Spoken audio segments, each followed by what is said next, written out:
전남 영광군 나골면 해역. 수십 개의 풍력타워가 들어설 이 바다에서 해상 건설용 장비인 순위 1600호가 거대한 모노파일을 바닷속에 받고 있습니다. 하지만 설치된 모노파일은 이제 겨우 2개.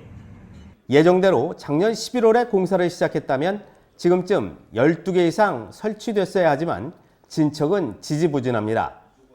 원인은 뜻밖에도 장비 반입을 둘러싼 해양수산부의 제동 때문이었습니다. 중국 국적인 순위 1600호가 선박법을 위반했다며 해경에 고발한 겁니다. 해외 선박이 국내로 들어올 땐 선박법에 따른 신고 의무가 있습니다.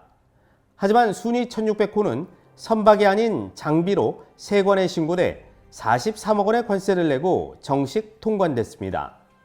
전문가도 국내 이동에 전혀 문제가 없고 선박법에도 저촉되지 않는다고 말합니다.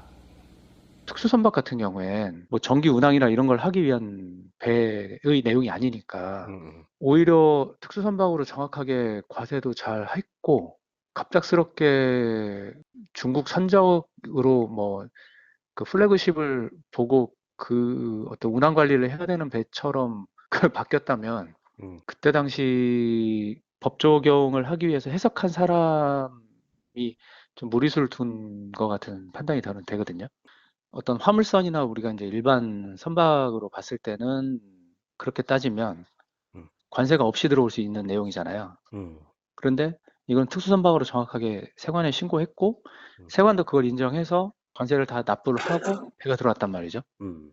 그런데 어떤 뭐 해수부에 갑자기 어떤 유권 해석이나 이런 걸 근거로 그거는 안 된다 뭐 하면서 잡아가지고 운용을 못 하겠다는 거는 다분히 좀 고의적인 행정 해석이 있지 않았을까.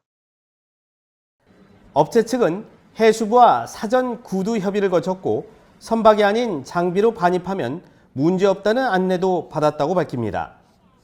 또한 선박으로 들어오면 내지 않았어도 될 관세 43억 원은 돈보다 공사 기간을 맞추는 것이 더 절실했기 때문이라는 설명입니다.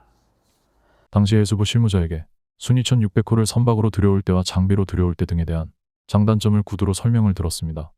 해수부에 선박으로 신고하면 세금을 내지 않을 수 있지만 협회에서 문제 삼을 소지가 발생할 수 있고 세관에 장비로 신고해서 들여오면 관세를 내야 하는 단점이 있다고 했습니다. 그래서 저희는 시간과 절차를 줄이기 위해 43억이라는 거액의 관세를 내고 수입 통관을 받은 겁니다.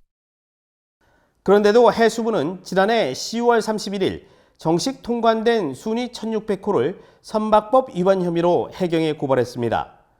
법무부도 중국인 기술자 17명의 비자 발급을 거부하면서 공사에 차질이 빚어졌습니다. 같은 날 보수 성향 일간지는 선박법 어기고 들어온 중국 선박이라는 기사를 내보냈고 사업 전체가 불법 논란에 휩싸이게 됐습니다. 신고하기 전까지 그 경고를 여러 번 말씀하셨다고 했잖아요. 그거는 문서로 하신 게 하나도 없던데요. 문서로 한 게 없다고요? 예. 저희가 대리인 통해서 연락을 하지 문서로 이렇게 문서로 해야 된다는 게 지금 무슨 말인지 모르겠네. 그러니까 그 부분에 대해서 뭐 경고를 한다든가 뭐 이렇게 하셔야 되는데 그런 거 없이 양쪽 다 그냥 구두로만 오고 간 얘기더라고요. 저희가 그래서 해경에다가 법 위반으로 수사 의뢰를 했잖아요. 그러니까 이제 나중에 신고는 물론 그거는 문서로 하셨지만 이 업체에 대해서 뭐 이렇게 뭐 아까 말씀하신 대로 이렇게 강한 어조로 얘기를 하셨잖아요.